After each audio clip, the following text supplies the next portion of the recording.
Welcome to our YouTube channel CITS and ITI study point. दोस्तों, आज हम आपके लिए लेकर आए हैं बहुत मोस्ट इम्पॉर्टेंट टॉपिक, जिसमें हम बात करने वाले हैं आज वायरिंग के बारे में। वायरिंग क्या होता है, वायरिंग कितने प्रकार के होते हैं और इसका प्रयोग कहाँ पर किया जाता है, इसके उपयोग से क्या क्या लाभ होते हैं, इन सब चीज़ों के बारे में हम बात करेंगे और प्रत्येक वायरिंग के बारे में अलग से हम अच्छे से पढ़ेंगे। ठीक है, तो हमारा आज का टॉपिक होगा वायरिंग। वायरिंग क्या होता है, वायरिंग का उपयोग कैसे करते हैं और वायरिंग कितने प्रकार के होते हैं। ठीक है, तो चलिए चलते हैं हम अपने टॉपिक पे।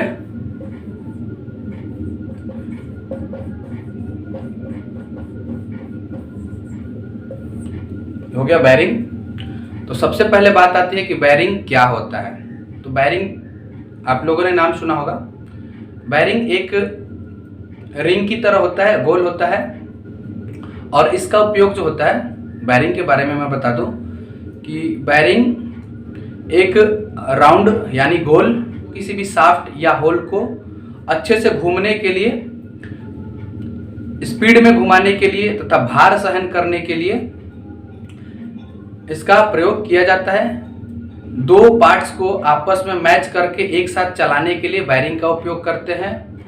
और यह जो है टेक्निकल फील्ड में और इंजीनियरिंग फील्ड में, मैकेनिकल क्षेत्र में इस वायरिंग का बहुत ही ज़्यादा उपयोग किया जाता है। यह जो है हेवी लोड के लिए भी इसका प्रयोग होता है और लाइट लोड के लिए भी इसका प्रयोग किया जाता है। और इसके उपयोग की बात की जाए तो इसके उपयोग से देखिए क्या होता है। सबसे पहले कि दो शाफ्ट को ये आसानी से घुमाता है, शाफ्ट और होल के अंदर ये आसानी से फिट होता है। तो किसी भी मशीन के पार्ट्स या शाफ्ट को सहारा देने के लिए जिस प्रसाधन का हम यूज करते हैं, जिस चीज़ को हम प्रयोग में लाते हैं, कोई भी पार्ट्स होता है, पार्ट्स को घुमाना होता है, रोटेट कराना होता है, भार के लिए, स्पीड के लिए, स्पीड कम या ज़्यादा करने के लिए इस प्रकार की युक्ति प्रयोग की जाती है, जिसे हम वायरिंग कहते हैं। यह जो है ज़्यादातर कास्ट आयरन, ब्रॉन्ज मेटल या गन मेटल के बने होते हैं। तो ये हो गया वायरिंग।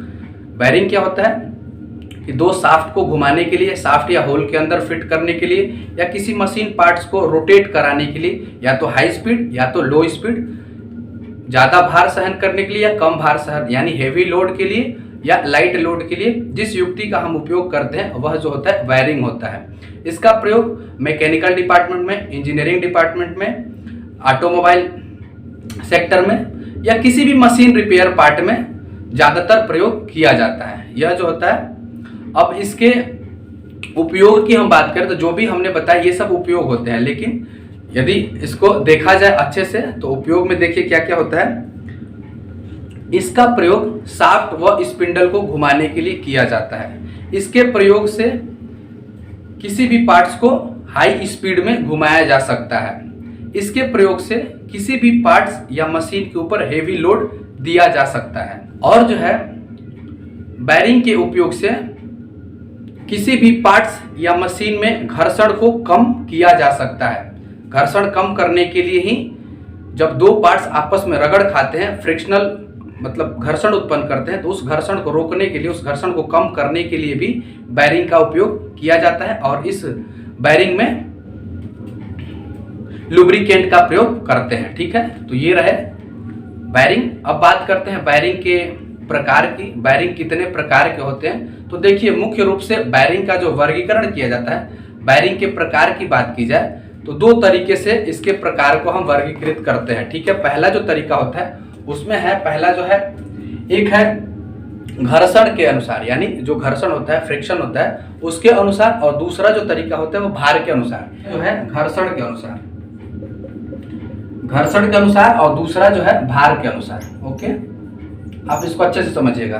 घर्षण के अनुसार वायरिंग की बात करें तो यह दो प्रकार की, एक होता है फ्रिक्शनल और दूसरा जो होता है वह एंटी फ्रिक्शनल होता है। घर्षण में दो प्रकार होते हैं। ठीक है, इसमें देखिए क्या क्या होता है। एक जो होता है घर्षण में देखा जाए तो दो प्रकार के होते हैं। एक जो होता है फ्रिक्शनल वायरिंग और दूसरा जो होता है एंटी फ्रिक्शनल वायरिंग। ओके, अब भार में देखा जाए तो भार में भी विभिन्न प्रकार के होते हैं। फ्रिक्शनल में भी अलग अलग प्रकार के वायरिंग होते हैं। तो सबसे पहले हम बैरिंग के प्रकार में घर्षण वाले बैरिंग की बात करें तो ये दो प्रकार के होते हैं, एक फ्रिक्शनल और दूसरा जो होता है एंटी फ्रिक्शनल। उसके बाद भार वाले में भी हम बात करेंगे, ठीक है। अब फ्रिक्शनल में भी विभिन्न प्रकार होते हैं, हम बारी बारी से थोड़े थोड़े करके इनके बारे में अभी जानेंगे और उसके बाद पूरा डिटेल्स एक्सप्लेन हम बात करेंगे, ठीक है। तो बात कर रहे हैं अब हम बैरिंग के प्रकार के बारे में। तो देखिए बैरिंग के प्रकार की जब बात किया जाए तो बैरिंग के प्रकार मुख्य रूप से दो तरीके से बैरिंग को कैटेगरी वाइज बांटा गया है। एक होता है घर्षण यानी फ्रिक्शन के आधार पे, घर्षण के आधार पे, दूसरा जो होता है भार के आधार पे यानी लोड। एक भार और दूसरा घर्षण। तो घर्षण वाले में हम देखेंगे तो वो दो प्रकार के होते हैं, एक फ्रिक्शनल और दूसरा जो है एंटी फ्रिक्शनल, ठीक है। अभी हमने बताया था, तो ये हो गया फ्रिक्शनल और दूसरा जो हो गया एंटी फ्रिक्शनल, ओके। फ्रिक्शनल और एंटी फ्रिक्शनल यानी ये दो प्रकार का। फ्रिक्शनल में भी कितने प्रकार होते हैं इनके बारे में हम बात करेंगे। तो फ्रिक्शनल टाइप के घर्षण की बात करें तो देखिए फ्रिक्शनल में क्या होता है, इसमें आता है सॉलिड बेयरिंग। फ्रिक्शनल टाइप के बेयरिंग में पहला आता है सॉलिड बेयरिंग, दूसरा जो आता है सॉलिड बेयरिंग की बात करें तो यह जो बेयरिंग होता है यह ठोस आकार का होता है, सॉलिड होता है और इसका प्रयोग ज़्यादा नहीं किया जाता है ताकि इसमें ये फ्रिक्शनल के अंतर्गत आते हैं तो इसमें घर्षण ज़्यादा होता है यानी ये आवाज़ करते हैं और इन्हें टूटने का डर होता है और ये हेवी लोड सहन नहीं कर पाते, यानी हल्के लोड के लिए सॉलिड बेयरिंग का प्रयोग किया जाता है, हल्के लोड के लिए। और इसका प्रयोग ज़्यादातर नहीं किया जाता है क्योंकि हाई स्पीड में नहीं चल पाता है। उसके बाद एक होता है बुश बेयरिंग। ये सारे बेयरिंग जो है फ्रिक्शनल की बात हम कर रहे हैं। सॉलिड बेयरिंग होता है, बुश बेयरिंग होता है, सैल बेयरिंग होता है और स्प्लिट बेयरिंग होता है। ये सब फ्रिक्शनल बेयरिंग के प्रकार हो गए। उसके बाद एंटी फ्रिक्शनल बेयरिंग के प्रकार में आते हैं। तो एंटी फ्रिक्शनल बेयरिंग में दो प्रकार होते हैं, पहला जो होता है बॉल बेयरिंग और दूसरा रोलर बेयरिंग। फ्रिक्शनल बेयरिंग के प्रकार की हम बात करें तो उसमें सॉलिड बेयरिंग होता है, बुश बेयरिंग होता है, उसके बाद सैल बेयरिंग होता है और स्प्लिट बेयरिंग होता है। और आगे चलते हैं एंटी फ्रिक्शनल वाली बेयरिंग के प्रकार की बात करें। एंटी फ्रिक्शनल बेयरिंग के प्रकार की बात करें तो इसमें दो प्रकार के होते हैं, पहला जो होता है रोलर बेयरिंग और दूसरा जो होता है बॉल बेयरिंग। यानी बॉल बेयरिंग और रोलर बेयरिंग ये एंटी फ्रिक्शनल में आते हैं और फ्रिक्शनल में सॉलिड बेयरिंग, बुश बेयरिंग और सैल बेयरिंग और स्प्लिट बेयरिंग, ठीक है। अब बात करते हैं हम बॉल बेयरिंग के। बॉल बेयरिंग कितने प्रकार के होते हैं, देखिए ये जो है बेयरिंग विभिन्न प्रकार के होते हैं। तो अभी हम आपको हर बेयरिंग के बारे में थोड़ा थोड़ा बता देते हैं। बॉल बेयरिंग में देखा जाए तो बॉल बेयरिंग में देखिए ये भी अलग अलग प्रकार के होते हैं। बॉल बेयरिंग में पहला जो होता है सिंगल रो बॉल बेयरिंग होता है, एक ही रो में जो चलता है वह सिंगल रो बॉल बेयरिंग। दूसरा जो होता है एंगुलर बॉल बेयरिंग होता है, एंगुलर कॉन्टैक्ट बॉल बेयरिंग। उसके बाद एक आता है कि radial contact ball bearing. Angular contact और रेडियल कॉन्टैक्ट इन दोनों में अंतर है, दोनों एंगल के लिए ही प्रयोग किया जाता है। एंगुलर कहें या रेडियल कहें, दोनों एंगल के लिए यानी कोण के लिए प्रयोग किया जाता है। लेकिन एंगुलर वाले का प्रयोग कम भार के लिए करते हैं जबकि रेडियल का प्रयोग अधिक लोड के लिए, ज़्यादा भार के लिए प्रयोग किया जाता है। उसके बाद आगे चलते हैं बॉल बेयरिंग में। तो डबल रो बॉल बेयरिंग होता है, पहला जो है सिंगल रो बॉल बेयरिंग, उसके बाद दूसरा जो हो गया वह हो गया रेडियल बॉल बेयरिंग। आगे चलते हैं तो एंगुलर बॉल बेयरिंग, उसके बाद डबल रो बॉल बेयरिंग। आगे फिर एक है self alignment ball bearing. Self alignment ball bearing का मतलब है कि यह अपने आप ही अलाइनमेंट हो जाता है, यानी इसको स्थान देने की या इस पे कोई उस तरीके की, यह अपने आप सेल्फ अलाइनमेंट वाले बेयरिंग होते हैं। इसका प्रयोग ज़्यादातर हेवी लोड के लिए किया जाता है। फिर बात करते हैं रोलर बेयरिंग की। रोलर बेयरिंग कितने प्रकार के हैं तो देखिए रोलर बेयरिंग में क्या है कि रोलर बेयरिंग में पहला जो है सिलिंड्रिकल रोलर बेयरिंग है। सिलिंड्रिकल रोलर बेयरिंग, इसमें क्या होता है कि जो रोलर होता है, बॉल बेयरिंग और रोलर बेयरिंग में थोड़ा सा मैं बता दूं डिफरेंट। बॉल बेयरिंग में जो होता है वह इसमें छोटे छोटे गोल रिंग बने होते हैं, बाल बने होते हैं, उसको रिंग नहीं बाल कहते हैं, छोटे छोटे बाल बने होते हैं। बॉल बेयरिंग का हम फिगर आपको यहाँ पे दिखा देंगे। और रोलर बेयरिंग में क्या होता है कि वही बाल रोलर बन जाता है, यानी वह बाल ना होकर रोलर होता है। यह दोनों जो है शाफ्ट और होल के बीच में, बॉल बेयरिंग में बाल जो होता है वह कॉन्टैक्ट एरिया में फिट कॉन्टैक्ट एरिया के साथ संपर्क बनाता है, जबकि रोलर बेयरिंग में क्या होता है कि रोलर जो है कॉन्टैक्ट एरिया के साथ संपर्क में आता है। बॉल बेयरिंग के पार्ट्स की बात करें तो देखिए इसमें होता है आउटर रेस बाहर का भाग, इनर रेस अंदर का भाग, उसके बाद एक वाल होता है और एक बाल यानी छोटा छोटा जो गोल गोल होता है वो हो गया। तो ये सब इसके पार्ट्स हो गए बाल बैरिंग के। रोलर बैरिंग में भी सेम ऐसे ही होता है, लेकिन बाल ना होकर वहाँ पे रोलर होता है। तो रोलर बैरिंग के हम टाइप्स की बात करें तो पहला जो है सिलिंड्रिकल रोलर बैरिंग हो गया। उसके बाद आगे चलते हैं तो इसमें है barrel roller bearing, barrel roller bearing. और उसके बाद एक होता है needle roller bearing. Cylindrical bearing, cylindrical roller bearing, उसके बाद बैरल रोलर बैरिंग। आगे चलते हैं तो needle roller bearing. Needle roller bearing का मतलब हो गया कि जो उसमें रोलर होता है वह बिल्कुल छोटा छोटा होता है और एकदम आपस में सटे होते हैं, यानी नीडल के समान होते हैं, छोटे छोटे। उसके बाद एक होता है taper roller bearing. Taper roller bearing ये कुछ अलग होता है, यानी ये टेपर होता है। इसका प्रयोग हेवी ड्यूटी के लिए यानी हेवी लोड के लिए प्रयोग किया जाता है टेपर रोलर बैरिंग का।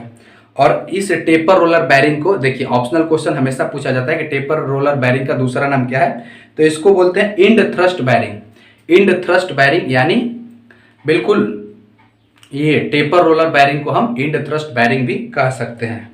फिर ये सब जो हो गया ये घर्षण के आधार पे हमने अभी बैरिंग के प्रकार के बारे में बताया कि दो तरीके से बैरिंग को डिफाइन करते हैं, मतलब कैटेगरी में बांटते हैं। पहला घर्षण और दूसरा भार।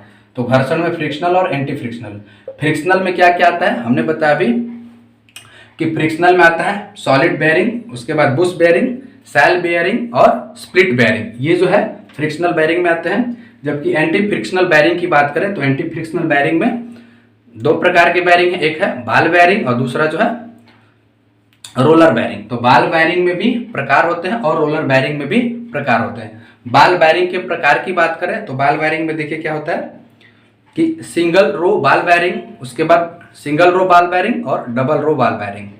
आगे चलते हैं तो एक होता है रेडियल बाल बेयरिंग और एक होता है एंगुलर बाल बेयरिंग और एक अगला जो होता है वह सेल्फ अलाइनमेंट बाल बेयरिंग। तो ये हो गया बाल बेयरिंग के प्रकार। रोलर बेयरिंग के प्रकार की बात करें तो रोलर बेयरिंग में होता है cylindrical roller bearing, barrel roller bearing, उसके बाद निडल रोलर बेयरिंग और लास्ट जो होता है वह taper roller bearing. Taper roller bearing को हम थ्रस्ट इंड थ्रस्ट बेयरिंग भी कहते हैं। तो ये हो गए घर्षण के लिए। अब भार की बात करें कि भार में कितने प्रकार के होते हैं, तो भार यानी लोड के अनुसार, भार के अनुसार बेयरिंग कितने प्रकार के होते हैं। तो इसमें देखिए पहला जो है जर्नल बेयरिंग होता है। पहला जो है भार के अनुसार जर्नल बेयरिंग होता है। इसमें अधिक भार के लिए प्रयोग करने वाली ये सब बेयरिंग है, जर्नल बेयरिंग। आगे चलते हैं तो एक होता है थ्रस्ट या कॉलर बेयरिंग, जर्नल बेयरिंग, और दूसरा जो है थ्रस्ट या कॉलर बेयरिंग। फिर आगे है पीवट बेयरिंग और पहला जो है भार के अनुसार जर्नल बेयरिंग, उसके बाद थ्रस्ट बेयरिंग, थ्रस्ट बेयरिंग को कॉलर बेयरिंग भी कहते हैं, उसके बाद पीवट बेयरिंग और आगे है स्लीपर या गाइड बेयरिंग। तो ये भार वाले हो गए। स्लीपर या गाइड बेयरिंग अधिक लंबाई के लिए प्रयोग किया जाता है, ये सब सारे हेवी लोड के लिए प्रयोग किया जाता है। और बेयरिंग के मटेरियल की बात करें तो बेयरिंग का जो मटेरियल होता है ज़्यादातर कास्ट आयरन के बने होते हैं, गन मेटल के बने होते हैं, ब्रॉन्ज के बने होते हैं। और कुछ बेयरिंग के अंदर के जो पार्ट्स होते हैं, जैसे अभी हमने घर्षण में बताया फ्रिक्शनल बेयरिंग और एंटी फ्रिक्शनल बेयरिंग। तो फ्रिक्शनल बेयरिंग में हमने जो बताया अभी कि फ्रिक्शनल बेयरिंग में सेल बेयरिंग होता है। तो सेल बेयरिंग में देखिए क्या होता है कि सेल बेयरिंग में दो पार्ट्स यानी एक आउटर रेस और इनर रेस, जैसे हमने बाल बेयरिंग में बताया, वैसे ही फ्रिक्शनल बारे में जो सेल बेयरिंग है इसमें व्हाइट मेटल या पिवट मेटल भी होता है, व्हाइट मेटल। तो इसमें क्या होता है कि कास्ट आयरन के प्लेट ऊपर लगे होते हैं और अंदर जो है पिवट व्हाइट मेटल भी लगा होता है, ठीक है। और ये जो है ज़्यादातर गन मेटल, पीतल, तांबा, ब्रॉन्ज, इन सब चीज़ों के बने होते हैं और कास्ट आयरन के बने हुए। तो ये हो गए बेयरिंग से कुछ महत्वपूर्ण बातें। बेयरिंग अभी हमने इस वीडियो में बताया कि बेयरिंग क्या होता है, बेयरिंग का उपयोग कहाँ पर किया जाता है और बेयरिंग को किस प्रकार विभाजित किया जाता है। तो दो तरीके से हमने बताया अभी, एक होता है भार के अनुसार, दूसरा घर्षण के अनुसार। भार के अनुसार विभिन्न प्रकार के होते हैं और घर्षण के अनुसार भी एक फ्रिक्शनल और एक एंटी फ्रिक्शनल। फ्रिक्शनल में भी अलग अलग प्रकार के हैं और एंटी फ्रिक्शनल में भी अलग अलग प्रकार के। तो हम उम्मीद करते हैं कि जो भी अभी हमने बताया आपको अच्छे से समझ में आ गया। यदि इसको लाइक करें, अपने दोस्तों में शेयर करें और यदि आप हमारे चैनल पर नए हैं तो चैनल को सब्सक्राइब करें। इस वीडियो में इतना ही। थैंक यू, धन्यवाद।